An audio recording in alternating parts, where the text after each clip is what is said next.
ako ni among babae na ipaayos ang kanyang sapatos. Magandang umaga, ako nga pala ay isang domestic helper na nagtatrabaho ngayon dito sa Hong Kong. Wala ang amo kong lalaki at ang aking alaga ngayon dito sa bahay dahil nasa bakasyon sila at nagpunta sila sa Japan. Kaming dalawa lang ng amo kong babae ang naiwang magkasama dito sa Hong Kong. Bago umalis ng bahay ang amo kong babae papasok sa opisina, sinabihan niya ako na ipagawa ko raw yung takong ng kanyang sapatos sa sentral. So dahil nga pupunta po ako sa kabilang city, sinabihan ako ni among babae na pwede akong maglakad-lakad para malibang pagkatapos kong ipagawa yung kanyang sapatos. Dahil nga wala si among lalaki at ang aking alaga dito sa bahay, wala akong gagawin pag uwi sa bahay pagkatapos kong ipagawa yung sapatos. Kaya sinuggest ni amo kong babae na maglakad na lang muna sa labas para din malibang muna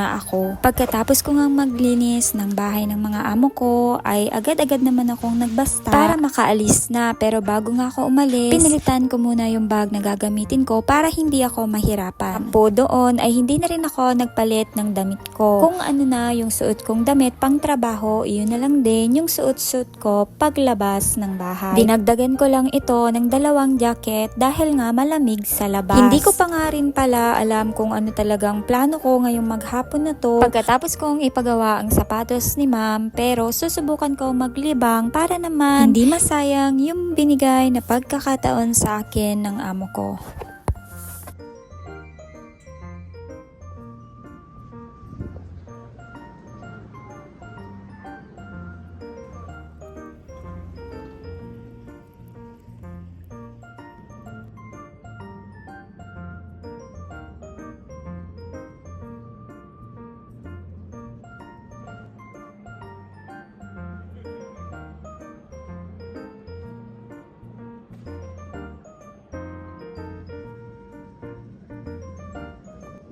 Noong mga oras na to ay papunta na ako sa MTR. Mula West Kowloon, pupunta ako ng Central at dun ko ipapaayos yung sapatos ng amo ko.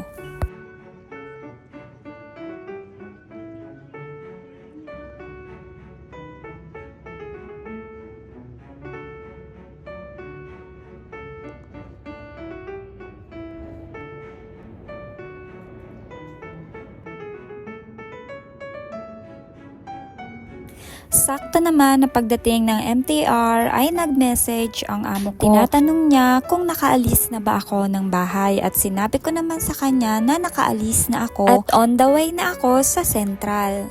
Isang istasyon lang naman mula sa place kung saan kami nakatira papunta doon sa place kung saan ko ipapagawa yung sapatos ng amo ko. Pagdating ko nga dito sa Central ay masyadong maraming tao. Iba ang feeling kapag ganitong araw kapag nasa labas ka. Magkaiba yung dating niya kapag weekdays at magkaiba rin kapag Sabado o kaya naman ay Linggo. Kapag ganitong araw ang makikita mo sa labas o makakasalubong mo ay mga amo o kaya ay mga turista dito sa Hong Kong. Iba ang saya na hatid kapag may makikita kang mga Pilipino. Pero kapag Sabado o kaya naman ay Linggo, ramdam na ramdam mo yung pagbabago at saya sa paligid dahil sa mga kapwa mo Pilipino. Pagdating ng Linggo at marami ka nang nakakasalubong na mga Pilipino, para bagang nagbabago yung pagkatao mo at bigla na lang nagkaka-energy yung katawan mo. Pagkarating ko nga dito sa Central IFC ay lumihis ako ng dadaanan. Madalas kasi nakapagpupunta ako dito sa Hong Kong Island, doon ako sa kabila dumadaan na kung saan nahaharangan ng overpass yung mga magagandang view na makikita mo sa daanan. Paligoy-ligoy nga ako at nagbabakasakali na baka may makita akong mga kapwa Pilipino. Meron naman akong nakita pero iilan lang. Nagbabakasakali ba na may makasama ako ngayong araw na to para ma-enjoy ko yung araw na to. Pero yun nga, hindi naman siya big deal dahil kaya ko naman ding i-enjoy ang araw na to kahit mag-isa ako. Sus Mariosep, maghahanap ka pa ng kasama, wala ka na nga ang pera. Totoo lang ba, walang budget ngayon dahil nga ilang araw tayong pinagde-day off ni amo. Kaya tamang gala lang tayo at kung mapagod, uuwi na lang para dun sa bahay matulog. Eto rin ang dahilan kung bakit ayaw ko ding tatambay ng day off dito sa city. Dahil kung wala kang pera, mahirap mag-enjoy sa labas. Kape pa lang, $10 na agoy. Tapos kakain ka pa ng lunch at saka dinner. Malungkot ka na, tapos pati bulsa mo umiiyak pa.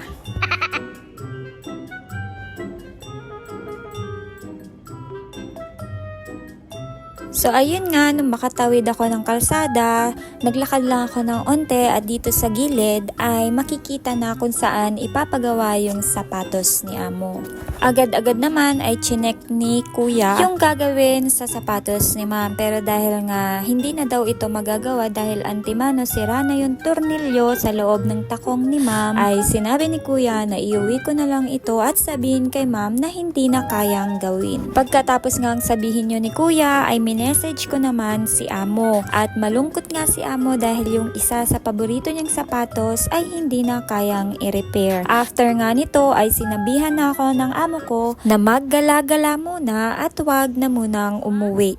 So ayun nga po ang ginawa ko. Una, hinanap ko muna kung saan merong shop ng milk tea. Dahil sa ganitong panahon, milk tea lang ay sapat na sa maghapon para makapaggala ako. So dahil wala na nga yung paborito kong Taiwanese milk tea, naghagilap pa ang asawa ko kung saan banda merong shop ng milk tea dito sa Central na malapit lang sa kinalulugaran ko. Siya pa talaga ang nag-google at naghanap ng milk tea shop na to.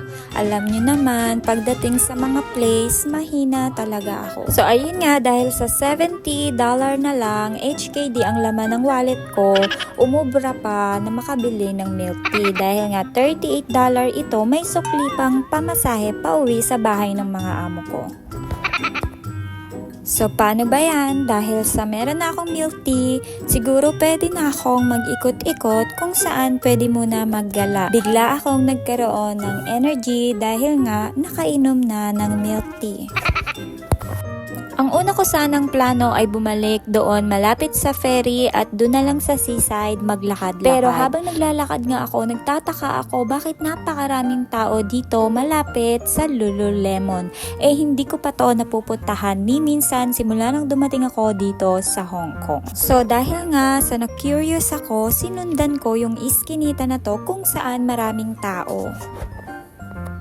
At napunta nga ako dito sa The Old Prison Exhibit dito sa Central. At tinatawag nga po nila itong Tycoon Center for Heritage and Arts located at 10 Hollywood Road, Central, Hong Kong Island. Ang pagpunta po dito o ang pagsilip sa exhibition nila ay wala pong bayad.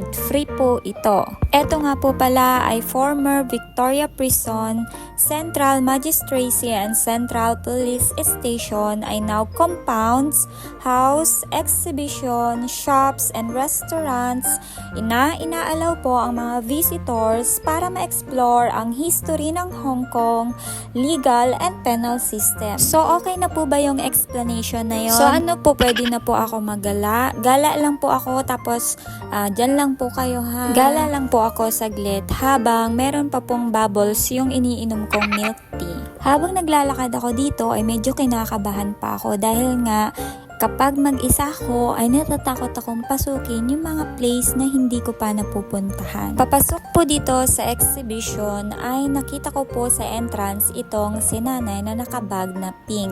Sinundan ko siya kung saan siya papunta and then in-approach ko po siya. Ang nakakatawa dahil nga sa akala ko ay Pilipino siya, kinausap ko siya ng Tagalog pero hindi niya pala yun naiintindihan. Kaya ang ginawa ko, nagpatuloy na lang ako sa pagpasok at tinignan ko kung ano ba yung pwede kong puntahan. So bali una nga nakita ko itong parang mini park nila dito sa likod. Inikot ko siya at napansin ko na meron siyang pahingahan, mga bench at saka parang mga restaurant ata sa ilalim ng building na pwede mong kainan. Then naglakad-lakad ako ng onte at dito nga ako napadpad. Ang una ko pong naging destination ay itong D Hall. D Halls, what hurts? What heals? Yun yung sabi dun sa may pintuan, papasok dito sa D Hall. pagpasok ko dito sa D-Hall, nag-iba agad yung pakiramdam ko para bang tinayuan ako ng balahibo. D-Hall, which used to be part of the hospital complex inside the prison. Nung pinasok ko isa-isa yung mga kwarto, hindi ko maiwasan na maikumpara kung gaano katulad yung laki ng kwarto ng mga domestic helper dito. Wala po akong ibig sabihin dun sa sinabi ko, pero syempre nag-imagine kasi ako. Then yung isip ko, nag-start na siya na ikumpara yung sarili ko sa kinatatayuan ng mga nandito dati. First time ko tong nakita at pinasok, kaya hindi ko talaga alam na nag-i-exist pala ito dito sa Hong Kong. O sadya lamang talaga na hindi ko alam to puntahan.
So dito naman po, ito naman yung pinaka-old police station nila.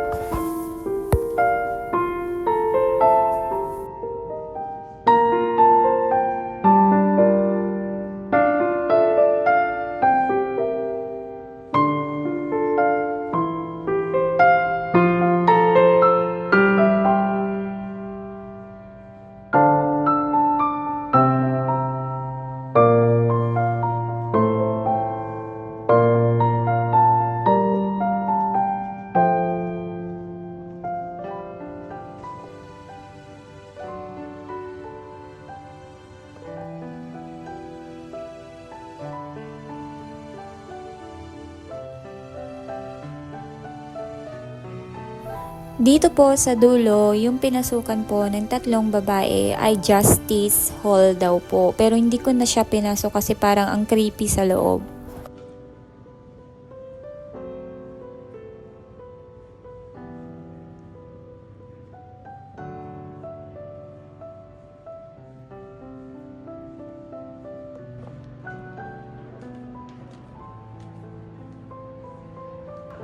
Dito naman sa pagbaba ko ay nakita ko na maraming taong nakapila.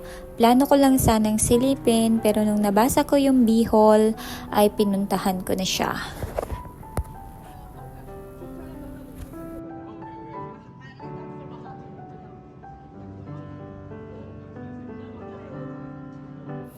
Kung nag-iba yung pakiramdam ko sa D-Hall, mas lalong nag-iba yung pakiramdam ko dito sa B-Hall. B-Hall and E-Halls were built separately in 1910 and 1915. They are designed similarly and both were 3-story structures. Habang umiikot ako dito sa B-Hall, nai-imagine ko kung ano yung nangyayari sa sinaunang panahon. Nakakawala siya ng pagod at saka nakakalibang din palang magpunta sa ganito. Nung mga oras na to ay halos nawala na sa isip ko yung tungkol sa mga amo ko. Dati daw po pwedeng puntahan yung taas pero ngayon nakasarado siya. Siguro inaayos kaya hindi pwedeng umakyat. O di kaya naman ay nililinis. Hindi ko po alam kasi nakasarado.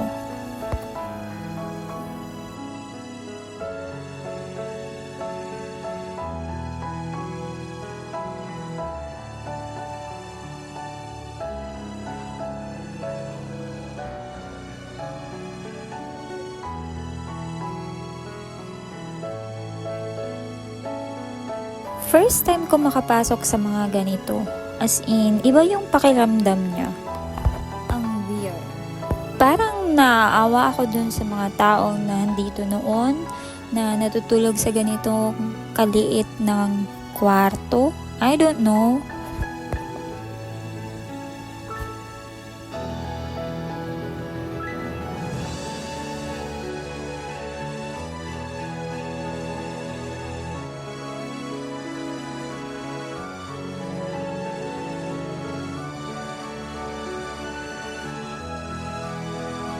So, eto na yung nakakatawang part sa paggagala ko. Nung natapos ako sa pagtingin sa Bihol at inikot ko pa yung banda doon sa likod, hindi ko na po alam kung saan ako lalabas para po makauwi na ako. Sa sobrang pagkalibang ko sa pag-iikot, paglalakad at pagbi-video ay nawala po ako. Paulit-ulit akong bumabalik sa lugar kung saan ako huling nakatayo. Tapos, nung may nakita akong dalawang magpartner na pumunta sa toilet, magkahiwalay, sumunod ako sa kanila at saka ko lang nakita kung saan pala ako lalabas dapat. Natatakot kasi akong itry yung ibang pinto, baka kasi pagalitan ba ako, parang ganun ba? Pagbaba ko dito sa hagdan na to, may nakita pa akong isang parang bahay o kwarto ba yun na pwede ko pang puntahan. So, pinuntahan ko din naman siya. Sinilip ko muna kung ano yung pwede ko pang makita.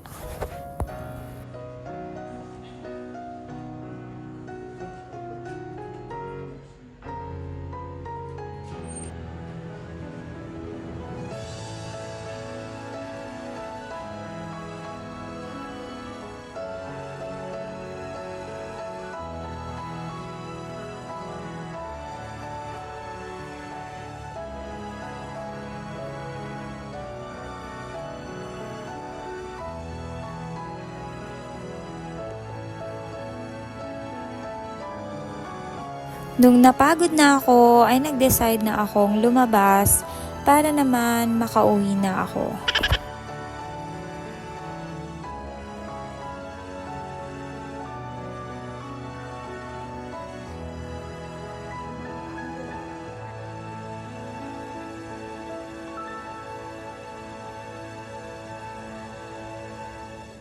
So, ayun nga, nung matapos akong magbalik sa dating panahon, ay ako naman ay nag-decide na bumalik na sa kasalukuyan para naman umuwi na sa bahay ng mga amo ko, o diba? Nagugutom na kaya ako, ang daming restaurant sa loob, pero wala naman akong pambili.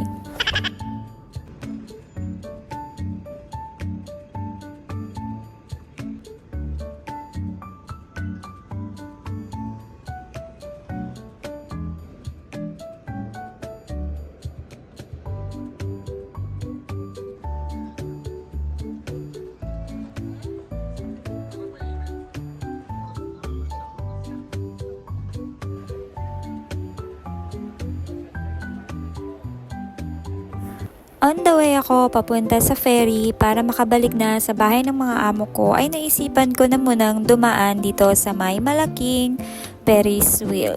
Lulubusin ko na dahil binigay naman ng amo ko itong araw na to sa akin.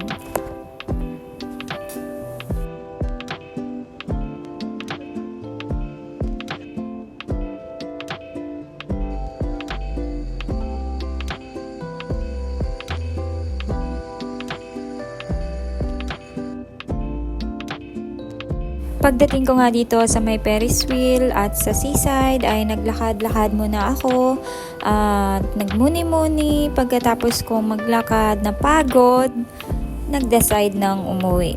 Sa pag-uwi ko nga, naisipan ko na lang na sumakay ng ferry dahil nga parang gusto ko pa maglakad ng onte malapit sa Chimchachoy, and then at saka na lang ako maglalakad papauwi sa amin.